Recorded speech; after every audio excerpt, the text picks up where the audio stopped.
The screen of my phone lit up the dark room. It was exactly 2:17 a.m. I rubbed my eyes and looked at the notification. It was an email. The subject line was in bold letters. Termination notice effective immediately. It was sent by my father, Douglas Brooks. He didn't just send it to me. He copied the entire company. Every manager, every intern, and every supplier saw it. It was a digital execution. He didn't have the courage to look me in the eye. A moment later, a new icon appeared. A voicemail from my mother, Karen. I pressed play. Her voice was cold. It sounded like a stranger. "You are not family, Savannah," she said.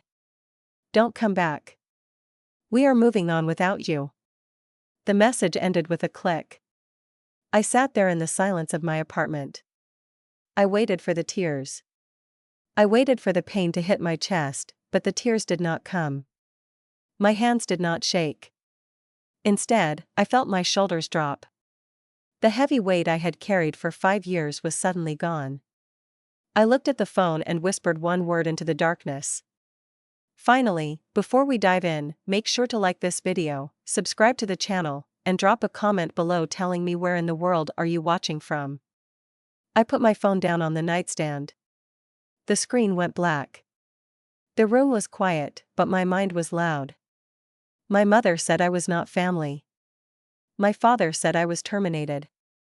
They thought they were hurting me. They thought they were cutting me off from the source of my life. But they were wrong. They were cutting the chain that held them up. For 5 years, I lived 2 lives. To the outside world, Brooks Estate Vineyards was a success story. It was a beautiful place in the Soma Valley. We had rolling green hills. We had rows of perfect grapevines. We had a tasting room with marble counters and velvet chairs. People came from the city to drink our Pinot Noir. They took pictures. They posted them online. They said, "The Brooks family is living the dream." My parents, Douglas and Karen, loved that dream. They loved the image.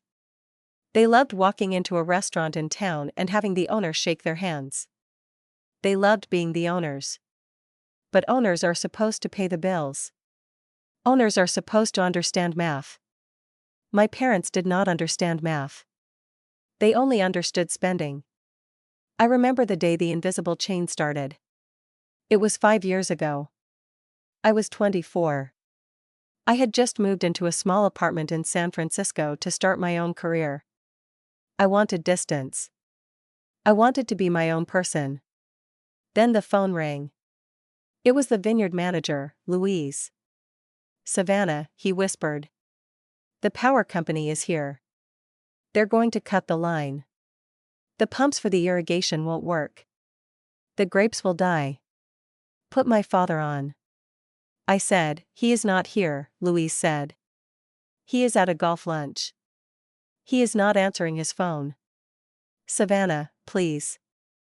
The bill is $4,000. It is 3 months overdue." I felt cold. $4,000. That was my entire savings account at the time. I was saving for a car. I was saving for a trip. "I'll handle it," I said. I transferred the money. I paid the bill. I saved the grapes. When I told my father later that night, he laughed. He waved his hand in the air. He held a glass of our best reserve wine. "Oh, Savannah," he said, "don't be dramatic. Cash flow is just a little tight this week. I would have paid it tomorrow. You worry too much." He never paid me back. That was the first link in the chain. Over the next 5 years, the chain got heavier. It wrapped around my neck. It wrapped around my ankles. I became the secret bank for Brooks Estate Vineyards. Every month, I checked the company accounts.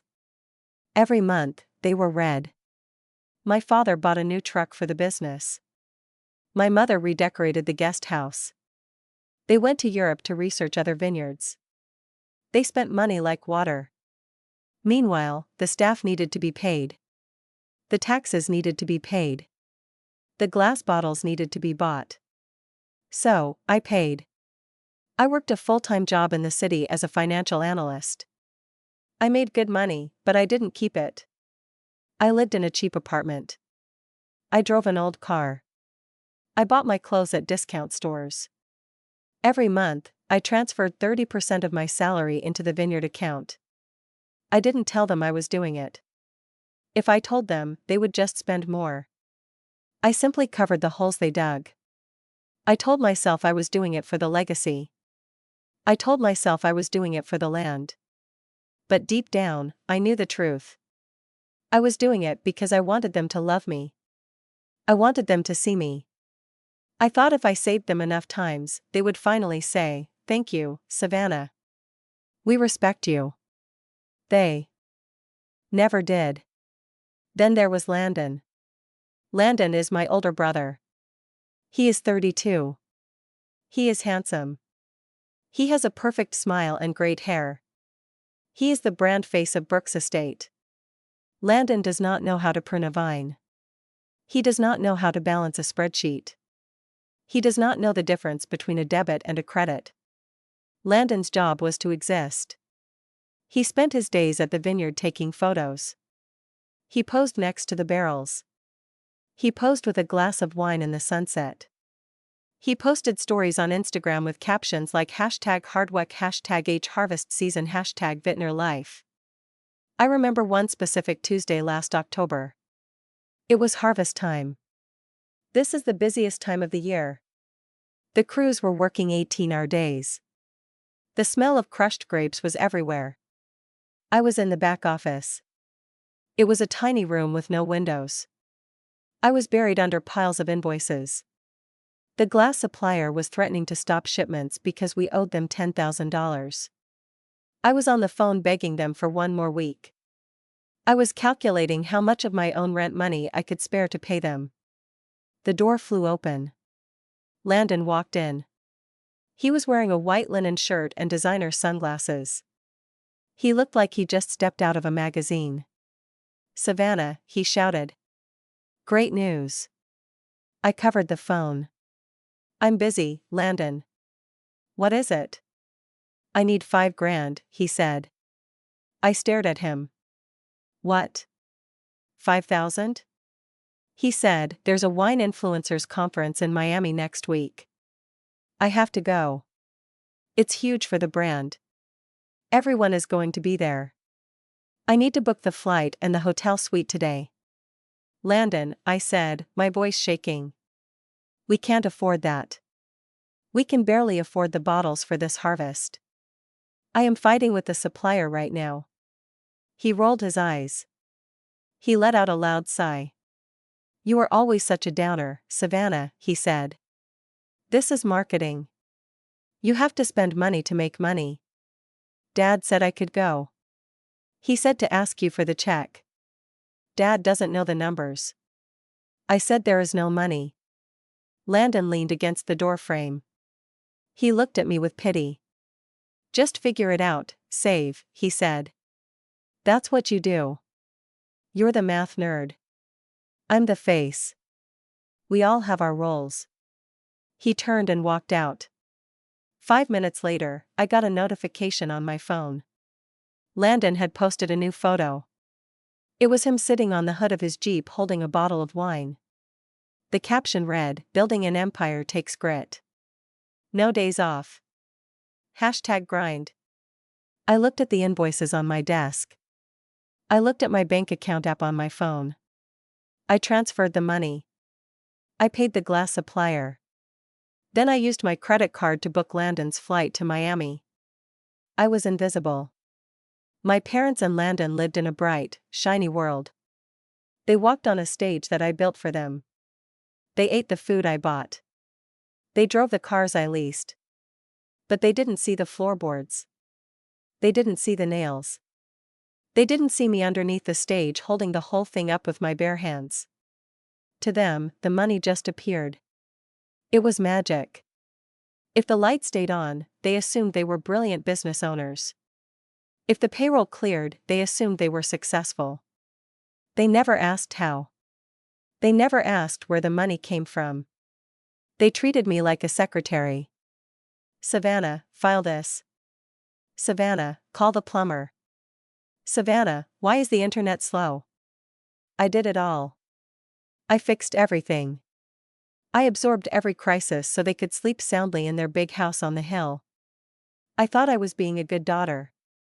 I thought I was being loyal. But tonight, reading that email, I realized I wasn't being loyal. I was being used. They didn't want a daughter. They wanted a servant who paid for the privilege of serving them. My mother's voice replayed in my head. You are not family. She was right. Family doesn't treat you like an ATM. Family doesn't treat you like a ghost. I looked at the email again. Termination notice. They thought they were firing an employee. They thought they were getting rid of a nuisance. They had no idea what they had just done. They had just cut the invisible chain. And without the chain, the heavy weight of their own incompetence was about to crash down on their heads. They called me the detail girl. It started as a joke at a family dinner. We were celebrating my father's 60th birthday. We were at a fancy steakhouse in San Francisco. The table was full of expensive wine and seafood. My father stood up to make a toast. He was flushed and happy. He loved being the center of attention. To Brooks' estate, he boomed. And to the vision, people told me I was crazy to buy that land. They said, Douglas, you don't know grapes. But I had a gut feeling. I had the vision, and look at us now. Everyone clapped. My mother beamed at him. Landon raised his glass. Then my father looked at me and to Savannah. He said, our little detail girl. She handles the boring stuff, the paperwork, the forms. She crosses the T's and dots the I's so we can keep dreaming big. The table laughed. It wasn't a mean laugh exactly. It was a dismissive laugh. It was a pat on the head. I forced a smile. I drank my wine. The boring stuff. That's what he called it. Let me tell you about the boring stuff. 3 years ago, the vineyard was dead in the water. My father had made bad investments in the stock market. He lost a lot of personal money because the vineyard was a sole proprietorship at the time. His personal bankruptcy was going to sink the business. We needed a line of credit. We needed $125,000 to upgrade the fermentation tanks. If we didn't upgrade, we couldn't process the harvest. The business would end. I dragged my father to the bank. We sat in the office of the loan officer, Mr. Henderson. Mr. Henderson looked at my father's credit report. He frowned.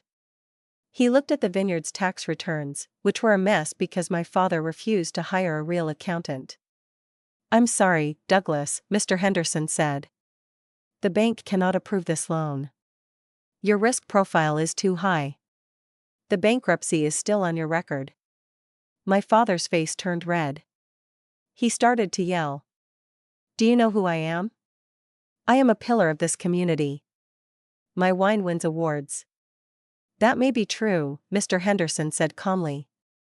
But the bank deals in numbers, not awards. My father stood up.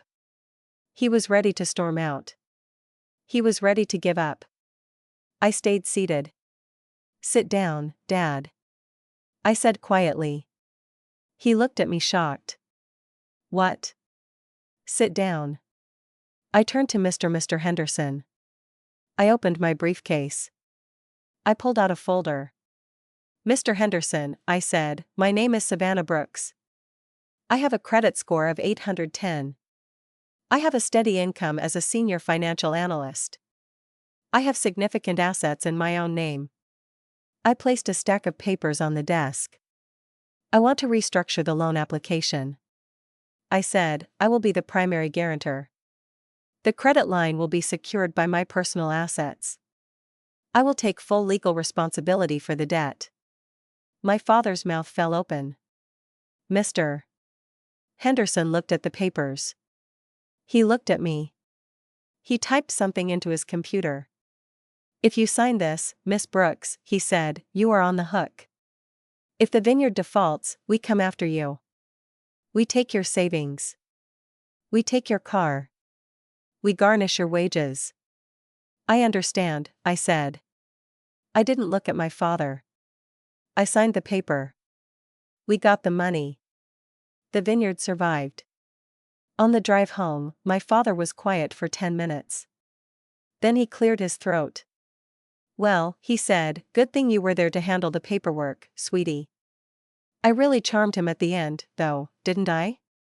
He rewrote history before we even got out of the car. But the biggest secret, the one that was about to destroy them, was the liquor license. In California, you need a state license to sell alcohol. It is very strict.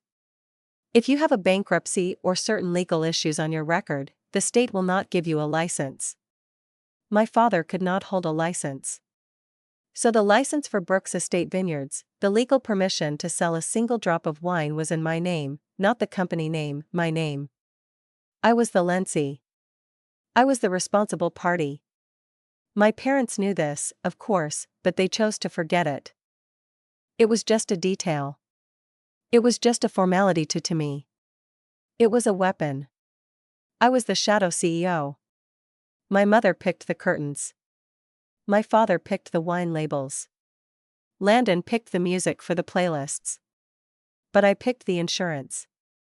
I negotiated the contracts with the distributors. I managed the payroll system. I held the keys to the digital kingdom. I worked every weekend. While my friends were going to brunch or hiking, I was driving 2 hours to the vineyard to fix a server crash or reconcile the books. I walked the rows of grapes in my boots, checking the irrigation lines because my father forgot to. I knew the soil. I knew the vines better than the people who claimed to own them. I loved the vineyard. I loved the smell of the earth in the morning. I loved the potential of it. I thought if I worked hard enough, it would eventually be mine. Not legally, maybe, but spiritually. I thought I would earn my place at the table. But the detail girl never gets a seat at the table. She just serves the food. I remember a fight I had with my mother 2 months ago. I was in the kitchen of the main house. It was a Saturday. I was trying to explain to her that we needed to cut costs for the upcoming gala. Mom, I said, we can't hire the live orchestra this year. It's too expensive. We should use a DJ. She was arranging flowers in a vase. She didn't even look at me. Don't be cheap, Savannah. She said the orchestra adds class. We are a luxury brand. We are a luxury brand with no cash. I snapped. I am telling you the numbers don't work. She turned around. Her eyes were cold. Stop it, she hissed. You are always trying to ruin our joy. You are so bitter. Why can't you be more like Landon? He is always positive. He brings energy. You just bring problems. I bring solutions, I yelled. I am the only reason this kitchen has lights on. You do the paperwork, Savannah, she shouted back. We do the dreaming.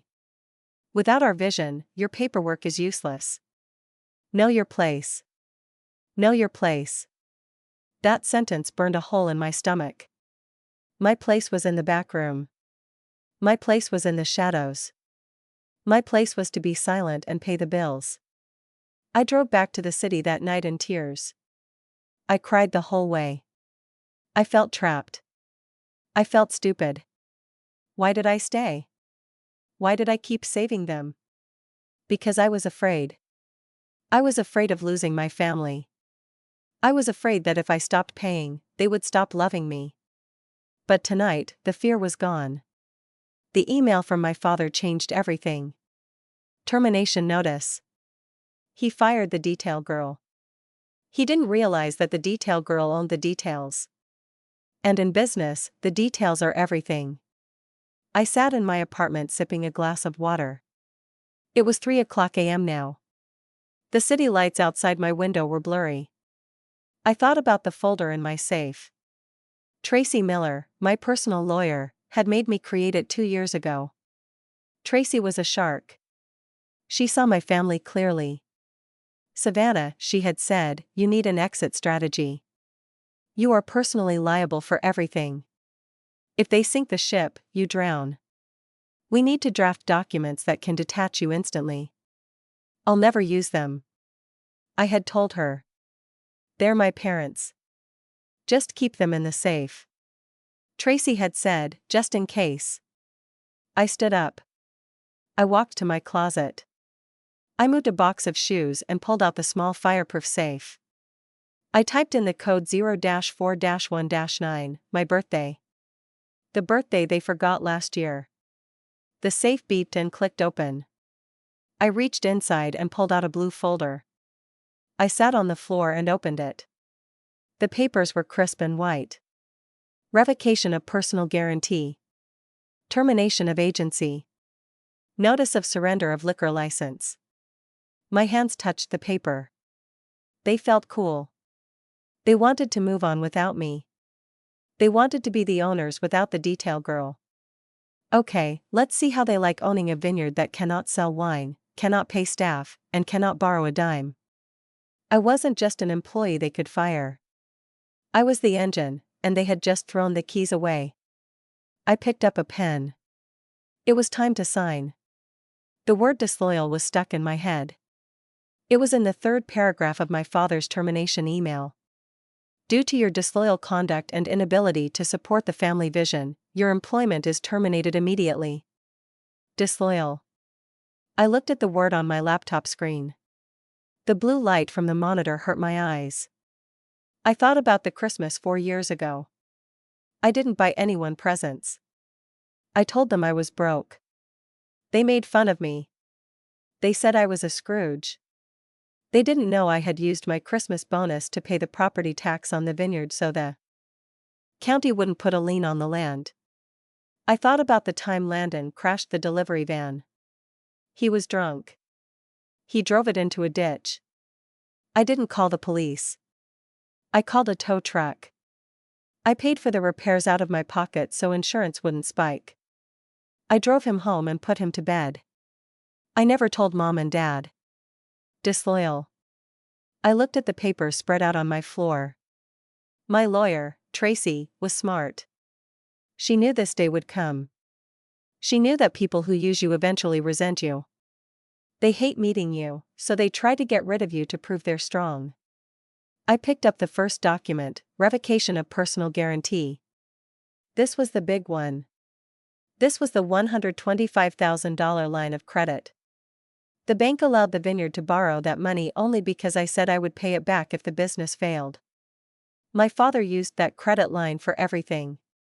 He used it to buy barrels. He used it to pay for the gala. He used it to lease his truck. As long as I was the guarantor, I was responsible. If I walked away now without doing anything, they could max out the credit card, spend every dime, and the bank would come to me for the money. I would be ruined. I could not let that happen. I logged into the bank's secure portal. My hands were steady. I felt a strange sense of calm. It was the calm of a surgeon cutting out a tumor. I navigated to the Guarantor Management tab. There was a button, Revoke Liability. A warning box popped up. Warning. Revoking your personal guarantee will result in an immediate freeze of the associated credit line. All active cards will be declined. Outstanding checks may bounce. Are you sure? I paused. If I clicked yes, the money stopped instantly. I thought about my father's face when he sent that email. I thought about him hitting reply all. He wanted to humiliate me. He wanted to show the staff he was the boss. He wanted to run the business. Fine. Run it with your own credit score, Dad. I clicked yes. The screen loaded for a second. Then it flashed red. Action completed. Account frozen. Notice sent to account holder. Step 1 was done. The money tap was turned off. I picked up the second document. Notice of surrender of liquor license. This was the nuclear option. A vineyard cannot operate without a license. You cannot pour a tasting. You cannot sell a bottle. You cannot even ship wine to a club member. Because of my father's past bankruptcy, the state of California would not give him a license. The license number CABC 49201 was attached to my social security number. I was the legal lessee. If I was no longer an employee, I could not legally hold the license for the premises. If I let them keep selling wine under my name and they sold to a minor or broke a law, I would go to jail. I would be fined. I had to protect myself. I opened the email client. I drafted a new message to the California Alcoholic Beverage Control ABC Board. I attached the signed surrender form. I attached the termination email my father sent me. I wrote a simple message to the licensing board. I, Savannah Brooks, am the sole lessee for Brooks Estate Vineyards. As of 2:17 a.m. today, my employment was terminated by the property owners. I no longer have access to the premises or control over the inventory. Therefore, I am immediately surrendering the license. Please suspend all privileges effective immediately to prevent unauthorized sales under my name. I hovered over the send button. This would shut them down. Not just the bank account, but the business itself. The doors would have to close. My mother's voice played in my ear. Don't come back. I hit send. Done. There was one last thing.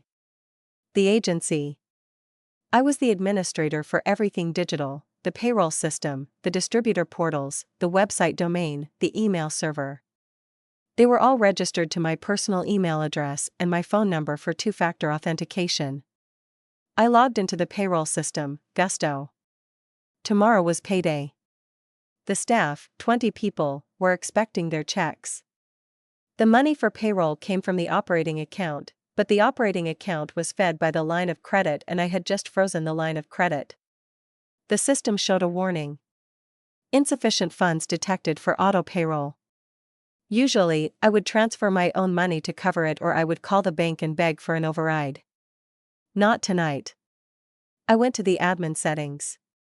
I saw my name, Savannah Brooks, Super Admin. I saw my father's name, Douglas Brooks. User view only.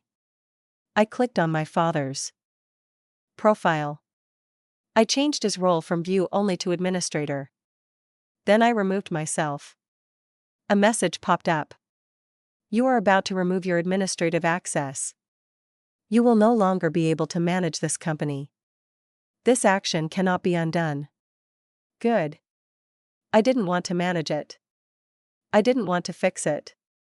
I clicked confirm. The screen went white and then it kicked me out to the login page. I tried to log back in. Access denied. It was done. I sat back against the side of my bed. I looked at the clock. It was 3:45 a.m. The chain was broken. For 5 years, I had been the glue holding a broken statue together. I woke up every day afraid it would shatter. I exhausted myself trying to keep the cracks from showing. Now I had let go. The statue was going to fall. It was going to smash into a million pieces. I felt a wave of sadness. But it wasn't for my parents. It was for the vineyard. I loved those vines. I loved the smell of the cellar. I loved the team. Luis, the manager. Maria in the tasting room. They were good people. They were going to get hurt because my parents were arrogant. But I couldn't save them anymore. You can't save people who are actively drowning you. I closed my laptop. I put the papers back in the safe.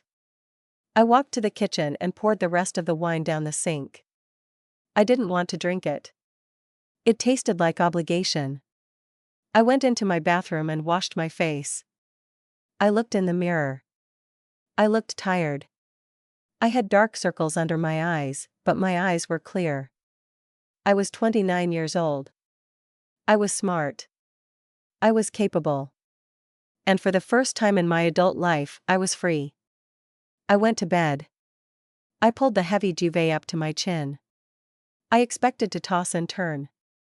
I expected to worry, but I fell asleep instantly. I woke up to the sun streaming through my window. It was 8:30 a.m. I stretched. For a second, I forgot what had happened. It felt like a normal Tuesday. I reached for my phone to check my emails, my usual routine. Then I saw the notifications. My lock screen was full. It was a wall of text messages and missed calls. 17 missed calls, 42 new messages.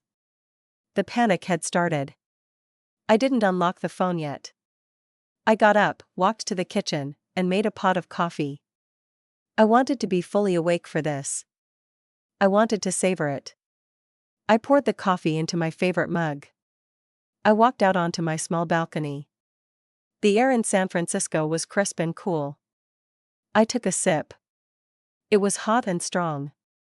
Then I sat down and unlocked my phone. I scrolled to the bottom to see how it started.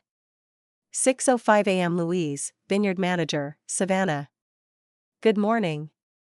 I tried to clock in the field crew, but the iPad says system suspended. Is there a glitch? Can you fix 6:15 a.m. Louise Savannah? The guys are waiting. I can't print the work orders either. The system says subscription canceled. Call me.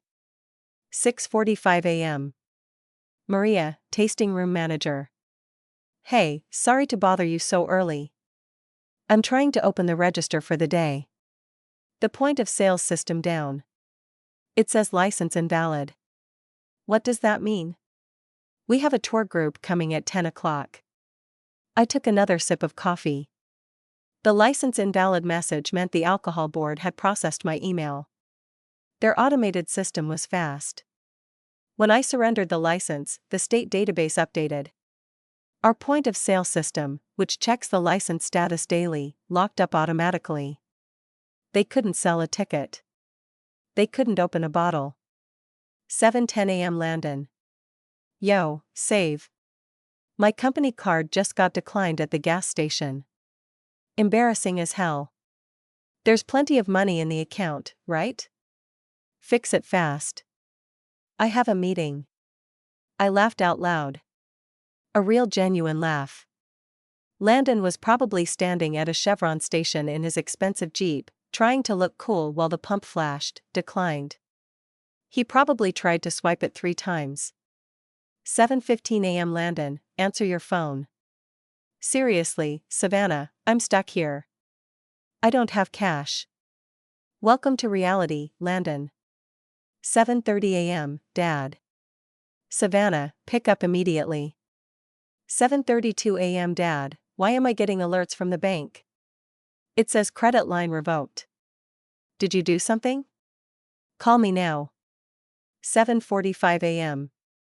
Dad, you ungrateful child. What did you do? The payroll isn't processing.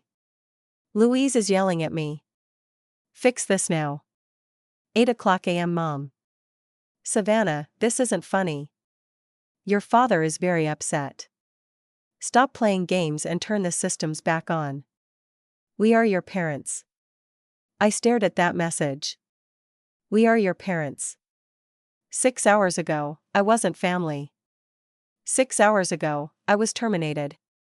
Now that the money was gone, suddenly I was their daughter again. Suddenly, I was needed. I didn't reply. I scrolled through the messages again. I could visualize the scene at the vineyard perfectly. My father would be in his office, slamming his fist on the desk. He would be trying to log into the bank account, but his password wouldn't work because the account was frozen. He would be screaming at the computer screen. Luis would be standing in the doorway holding his hat in his hands, asking how he was supposed to pay the pickers. The pickers don't work for free. If they don't get paid, they leave. If they leave, the grapes rot on the vine. My mother would be pacing in the kitchen calling the caterers for the gala only to find out the check she wrote them yesterday had bounced. And Landon was probably still at the gas station calling his friends to Venmo him $20 for gas. They were experiencing the real world for the first time in years. A new text came in at the top of the screen. 8:35 a.m. Dad, I am warning you. If you don't fix this in 10 minutes, I am calling the police. This is sabotage. I typed a reply. My fingers flew across the screen. It's not sabotage, Douglas. It's business. You terminated my employment. Therefore, I am no longer the agent for the company. I revoked my personal guarantee because I no longer work there. I surrendered the liquor license because it is in my name and I am not on the premises. These are standard legal procedures for a terminated employee. You wanted to run the company without me. Now you are. I hit send. I watched the 3 little dots appear as he typed back. Then they disappeared. Then they appeared again. He was struggling to find words. Finally, a reply came. You are killing the business, I replied. The business died 5 years ago. I was just on life support. You pulled the plug, not me. I set the phone down on the table face down. I felt a vibration, then another, then a long continuous buzz as he tried to call me. I ignored it. I finished my coffee. I stood up and walked back inside. I opened my closet and looked at my clothes. Usually on a Tuesday, I would put on a blazer and slacks. I would drive to the office. I would spend all day worrying about the vineyard's cash flow. Today, I put on yoga pants and a soft hoodie. I wasn't going to the office. I wasn't going to the vineyard. I had an appointment with Tracy Miller, my lawyer, at 11 a.m. We needed to formalize the separation. But before that, I was going to go for a walk. I was going to walk down to the bay. I was going to watch the boats. I walked to the door of my apartment. I grabbed my keys. My phone was still buzzing on the balcony table. My mother left a voicemail saying I wasn't family. She said they were moving on without me. I smiled. Good luck moving on with no gas, I whispered. I closed the door and walked out into the sunshine. My phone rang again. This time I didn't ignore it. The name on the screen was Mr. Harris. Arthur Harris was the family lawyer. He was a man who wore expensive suits and smelled like old cigars. He had been my father's fixer for 20 years. Whenever my father got a speeding ticket or had a dispute with a neighbor, Mr. Harris made it go away. He was used to bullying people. He was used to getting his way. I took a deep breath. I sat down on a bench near the water. The bay was calm. The seagulls were crying overhead. I slid the button to answer. Hello, Arthur, I said. My voice was steady. Savannah, he barked. He didn't say hello. What the hell are you doing? I have Douglas in my office right now. He is having a meltdown. You need to stop this nonsense immediately. I'm not doing anything, Arthur, I said. I'm sitting by the bay. It's a lovely morning. Don't play cute with me, he snapped. You surrendered the liquor license. Do you have any idea what you've done? The distributors have flagged the account. We have 3 trucks of inventory sitting at the loading dock in Sacramento and the drivers are refusing to deliver because the license number is invalid. That is $50,000 of wine sitting in the heat. That sounds like a problem for the owners, I said. You are the lessee, he shouted. Not anymore, I said. I was terminated at 2:17 a.m. I have the email. A terminated employee cannot hold the license for the premises. It's the law, Arthur. You know the law. If I didn't surrender it, I would be committing fraud. There was a silence on the line. He knew I was right, but he wasn't used to me fighting back. Savannah, his voice changed. It became softer, more patronizing. It was the voice he used when I was a child. Look, I know you're hurt. Your father. He can be impulsive. He sent that email in the heat of the moment, but we can fix this. Just log in, reactivate the license, and turn the credit line back on. We can sit down this afternoon and talk about your position. My position? I asked. You mean the position of not family? He didn't mean that. Arthur lied. He's your father. He loves you. He just wants what's best for the business. I laughed. It was a cold, dry sound. Arthur, I said, do you know who paid your bill last month? Excuse me, your retainer fee. I said, $2,000. Do you know who signed the check? Do you know who transferred the funds because the main account was empty? He didn't answer. I did. I said, I paid you. My father hasn't looked at a balance sheet in 10 years. You are lecturing me about loyalty to a man who can't even pay his own lawyer without my help. This is blackmail. Arthur History. You are holding the company hostage. No, I said, I am simply walking away. They wanted me gone. They got their wish, but they forgot something, Arthur. They forgot that I wasn't just an employee. I was the foundation. You can't fire the foundation and expect the house to stay standing. We will sue you, he threatened. We will sue you for damages. We will sue you for breach of fiduciary duty. Go ahead, I said. I have a meeting with my lawyer, Tracy Miller, in an hour. Send the papers to her. But Arthur, make sure you ask for a retainer up front because the Brooks Estate credit card isn't going to work. I hung up. I stared at the phone. My heart was beating fast, but not from fear. It was adrenaline. For years, I thought Mr. Harris was powerful. I thought my father was powerful. I walked around them on eggshells. I begged for their approval. I thought they held all the cards. But sitting there on that bench, I realized the truth. It was an illusion. They were not powerful. They were renting power. They rented the land from the bank. They rented the legal protection from Mr. Harris. They rented the lifestyle from the credit card company. And they rented their competence from me. I was the one who made the deals. I was the one who solved the problems. I was the one who stayed up late. They were just the tenants of the life I built for them. And now the landlord had changed the locks. I looked at my text messages again.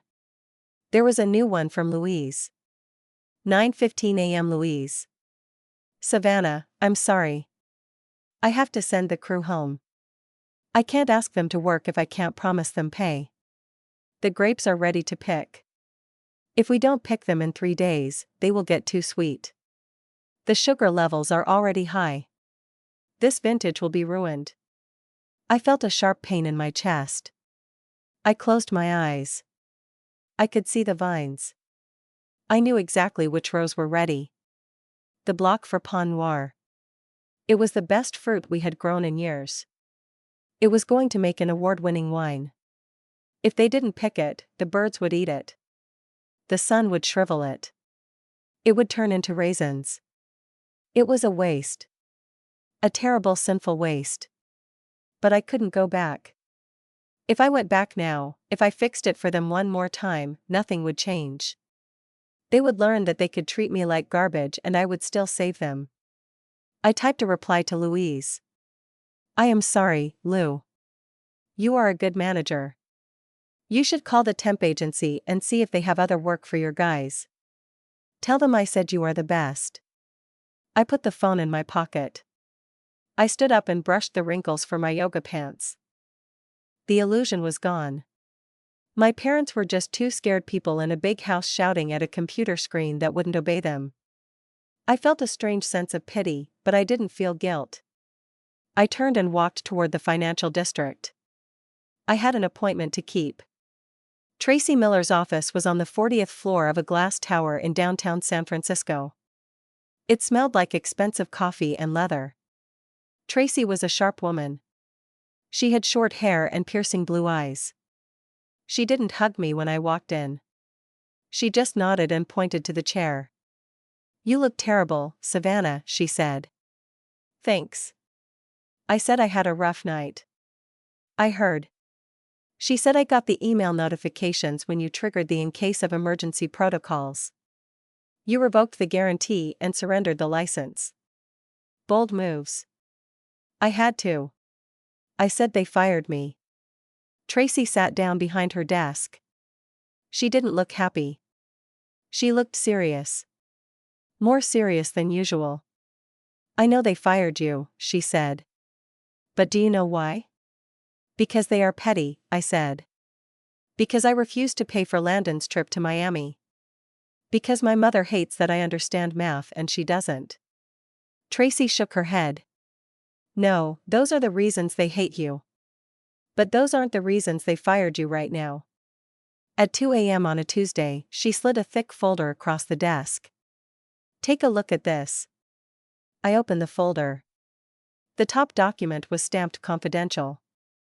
The title read, Letter of Intent, Acquisition of Brooks Estate Vineyards. Buyer Omni Global Beverage Group. Purchase price $8 million. I froze. I stared at the numbers. $8 million. They are selling. I whispered. They were in talks for 3 months. Tracy said. Omni Global is a massive conglomerate. They buy family brands, strip them down, and sell the wine in supermarket. I felt sick. 3 months. I said I was running the books. I was handling the daily operations. How did I not know? They went around you, Tracy said. They hired an outside broker. They used a private email address. They didn't want you to know. Why? I asked. I would have helped them. If they wanted to sell, I would have organized the financials. I would have gotten them a better price. Tracy leaned forward. Savannah, look at the date on the draft contract, she said. I looked. It was dated 2 weeks ago. Now, Tracy said, look at the equity distribution section. I turned the page. Seller Douglas and Karen Brooks 100% owners. If the business is sold, Tracy explained, the owners get the check. All of it. But if you were still there, if you were still the guarantor, if you were still the shadow CEO, you might have made a claim. You could have argued that you had sweat equity. You could have sued for a piece of the pie. I understood. They fired me to clear the deck, I said. My voice was trembling. They wanted to make sure I couldn't claim a single cent of that $8 million. They wanted to cash out, take the money, and leave me with nothing. Exactly. Tracy said they were going to sell the business you saved, take the money you earned them, and cut you out completely. That's why the termination was effective immediately. They wanted you gone before the deal closed next week. I felt a cold rage spreading through my body. It was colder than the night air. I thought about the nights I slept on the office floor. I thought about the vacations I skipped. I thought about the loans I took in my own name. They weren't just incompetent. They were thieves. They were stealing my life's work. Well, I said, I guess they win. They fired me. The deal will go through. Tracy smiled. It was a shark smile. Keep reading, she said. Page 14, Clause 7b. I flipped the pages. I found Clause 7b, Key Personnel Retention. It is understood by the buyer Omni Global that the brand value of Brooks Estate is heavily tied to its operational quality and vendor relationship. Therefore, it is a condition of this closing that Miss Savannah Brooks, Director of Operations, be retained as a consultant for a minimum transition period of 12 months. If Ms. Brooks is not employed by the company at the time of closing, the buyer reserves the right to terminate this agreement immediately. My mouth fell open. They didn't read the contract, I whispered. Of course they didn't, Tracy said. Your father never reads the contracts. He just looks at the price tag. Omni Global knows who runs the place, Tracy continued. They did their due diligence. They know your father is a figurehead. They know Landon is a joke. They know you are the only one who knows how the supply chain works. They want you. They aren't buying the vineyard, Savannah. They are buying the system you built. I looked up at Tracy. So I said, if I am not there, if you are not there, Tracy said, the deal is void. Omni can walk away without paying a dime. I sat back in the chair. My parents had tried to be clever. They tried to cut me out to keep all the money, but in doing so, they triggered the one clause that destroyed the entire sale. "What do you want to do?" Tracy asked. She held a pen in her hand. "We can stay quiet. We can let them try to hide it from Omni. Maybe they can fool them." I shook my head. "No," I said, "they wanted to follow the rules. They sent me a formal termination notice. They copied the whole company." I looked at Tracy. "Draft a formal letter to Omni Global's legal team," I said. Tracy started typing. "Tell them," I said, my voice hardest steel, "that the key personnel listed in Clause 7B has been terminated effective immediately. Attach my father's email as proof. Tell them that I am no longer affiliated with Brooks Estate Vineyards and I will not be available for the transition period." "You are killing the deal," Tracy said. "You are lighting $8 million on fire." "It's not my money," I said. "It never was. If I can't be part of the family, then I won't be part of the sale." Tracy stopped typing. She looked at me with respect. "And the vineyard," she asked, "without this sale, without the credit line, without the license, it collapses."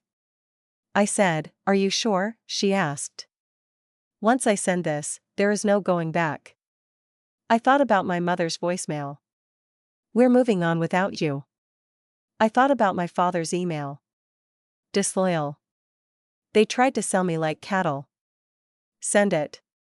I said, "Kill the deal." Tracy hit the enter key. "Sent," she said. I looked out the window at the city skyline. Somewhere out there in a corporate office, a team of lawyers was receiving an email that would blow up my parents' retirement plan. My phone buzzed in my pocket. It was my father. I didn't answer. I stood up.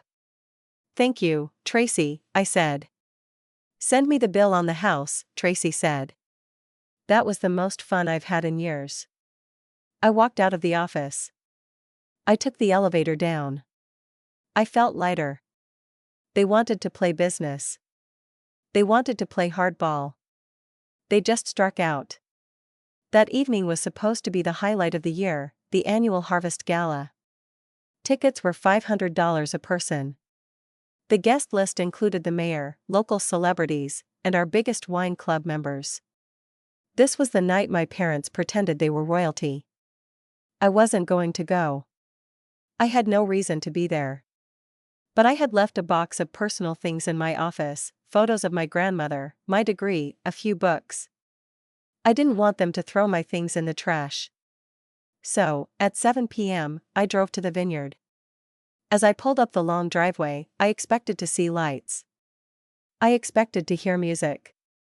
I expected to see valet parking attendants rushing around. Instead, I saw chaos. There were cars parked crookedly on the grass. People in tuxedos and evening gowns were standing in the parking lot, looking confused. I parked my car and walked toward the main event tent. The silence was eerie. Usually there is a jazz band playing. Tonight there was just the sound of angry voices. I walked into the tent. It was a disaster. The tables were set with white linens and silver forks, but the glasses were empty. There was no wine on the tables. The bar was closed. A sign was taped to the front. "Service suspended by order of ABC board." I saw a waiter standing by the wall looking bored. "What's going on?" I asked him. "No license," he said. Shrugging. Cater refused to serve food because the deposit check bounced. The band packed up and left an hour ago. It's a ghost town. I looked around. The guests were whispering. Some were on their phones, probably calling Ubers to get out of there. The illusion of Brooks Estate had shattered in front of everyone. Then I saw them. My parents were near the stage. My mother was crying, her mascara running down her face. My father was shouting at Mr. Harris, the lawyer. Landon was nowhere to be seen. My father looked up and saw me. His face changed. For a second, he looked relieved. He actually thought I was there to save him. "Savannah," he yelled. He ran over to me. He grabbed my arm. "Thank God you're here. Fix this. Talk to the caterer. Tell the guests it's just a technical glitch. Open the wine cellar." I pulled my arm away. "I can't," I said calmly. "I don't work here. Remember?" "Stop it," my mother screamed. She pushed through the crowd. "This is our reputation. This is our life. How can you be so cruel? We are your family." Guests were watching us now. The mayor was watching. "Family?" I asked. My voice was not loud, but it carried in the quiet tent. "Is that why you tried to sell the company behind my back?" My father froze. His face went pale. "I don't know what you're talking about," he stammered. "I saw the contract, Dad." I said, "Omni Global, $8 million. You were going to sell the vineyard next week. You fired me at 2 a.m. so you wouldn't have to share a penny with me. You were going to cash out and leave me with nothing." My mother looked down at the ground.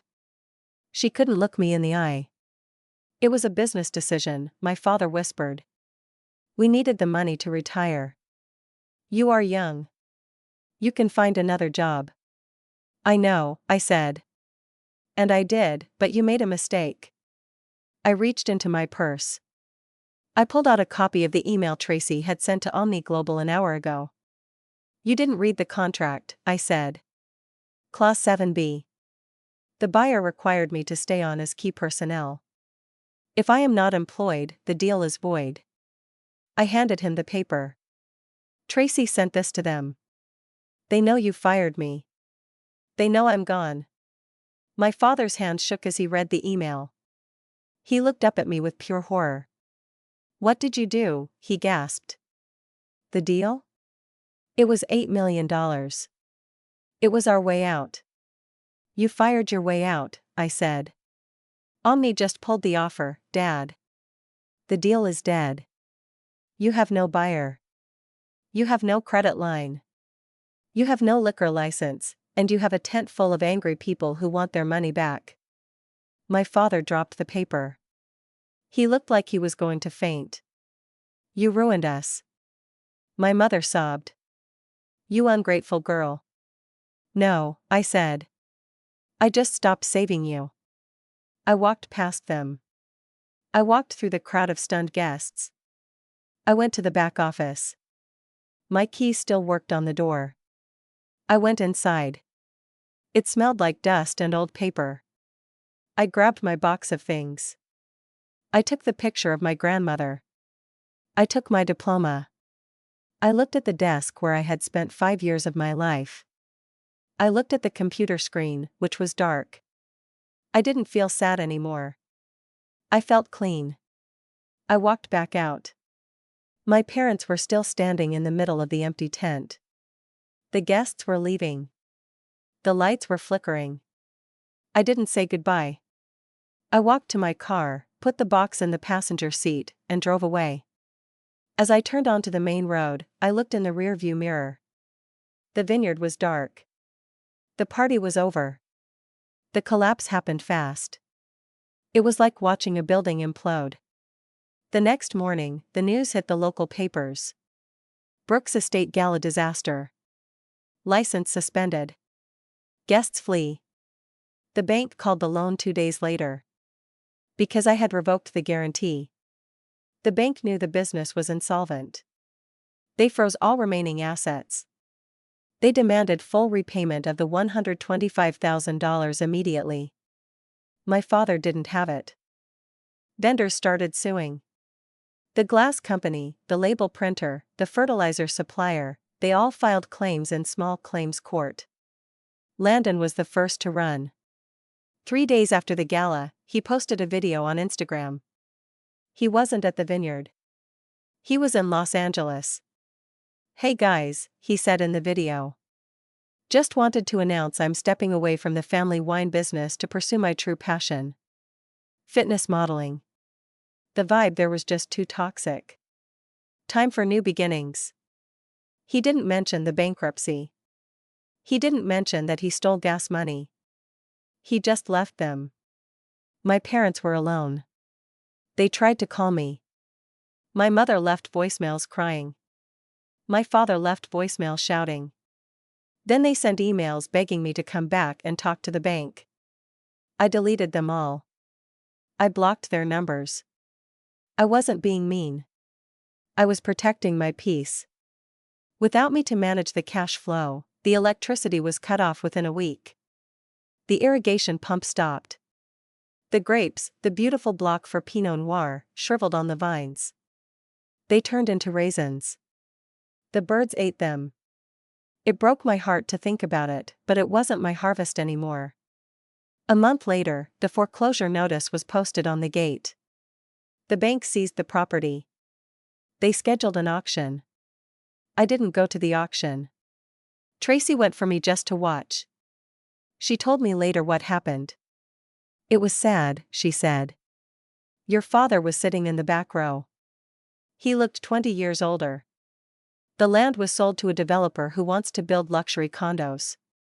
The barrels and equipment were sold to your competitors. Did they get enough to cover the debts? I asked. Barely, Tracy said.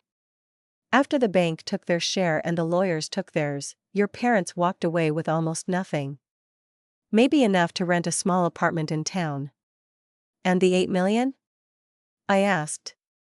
Gone? She said. Omni Global never looked back. I nodded. It was a tragedy, but it was a tragedy of their own making. While their world was ending, mine was beginning. I had updated my resume. I added a new line. Interim COO Brooks Estate Vineyards managed all financial and operational logistic. I interviewed with a tech startup in San Francisco. They were looking for a CFO. They needed someone who understood numbers, but who also had grit, someone who could handle a crisis. During the interview, the CEO asked me, "Tell me about a time you had to make a hard decision to protect the financial health of a company." I smiled. Well, I said, let me tell you about a vineyard. I got the job. The salary was double what I made before, plus stock options, plus full benefits. But the best part wasn't the money. It was the respect. On my first day, the CEO walked into my office. Savannah, he said, here's the credit card for your department expenses. We trust your judgment. You don't need to ask permission for small things. We know you'll do what's right. I held the card in my hand. We trust you. I almost cried. I worked hard. I paid off my own debts. I bought a new car. A car I picked out, not a hand-me-down from the business. I made new friends. Friends who liked me for me, not for the free wine. I was building a life that belonged to me. Every brick, every dollar, every moment was mine. It was New Year's Eve. I sat on the floor of my new apartment. It was a beautiful place with big windows overlooking the San Francisco Bay. The bridge was lit up in the distance. The room was quiet, but it was a happy quiet. I had a charcuterie board on the coffee table, and I had one bottle of wine. It was a Brooks Estate Pinot Noir, the vintage from 3 years ago. It was the first blend I had created entirely by myself. I had chosen the barrels. I had timed the fermentation. It was the only bottle I had left. I opened it. The cork made a soft pop. I poured a glass. The wine was a deep, rich, ruby color. I walked to the window. I thought about my parents. I heard they had moved into a small condo in Santa Rosa. My father was working part-time selling insurance. My mother was working at a department store. I hoped they were okay. I really did. I didn't hate them, but I didn't miss them. I realized that family is a tricky word. People tell you that family is everything. They tell you that you have to forgive them no matter what. They tell you that blood is thicker than water. But sometimes blood is just a liquid that costs you everything. Sometimes family are the people who clip your wings and blame you for not flying. I raised my glass to the city lights. To Savannah, I whispered. I took a sip. It tasted like blackberries and earth. It tasted like hard work, but mostly it tasted like freedom. I wasn't the detail girl anymore. I wasn't the shadow CEO. I wasn't the victim. I was just me. And for the first time in my life, that was enough. I finished the wine. I washed the glass. I was ready for the new year. If you have ever had to walk away from someone you loved to save yourself, type freedom in the comments. And remember, respect is the only currency that never loses value. Don't let anyone spend yours without your permission.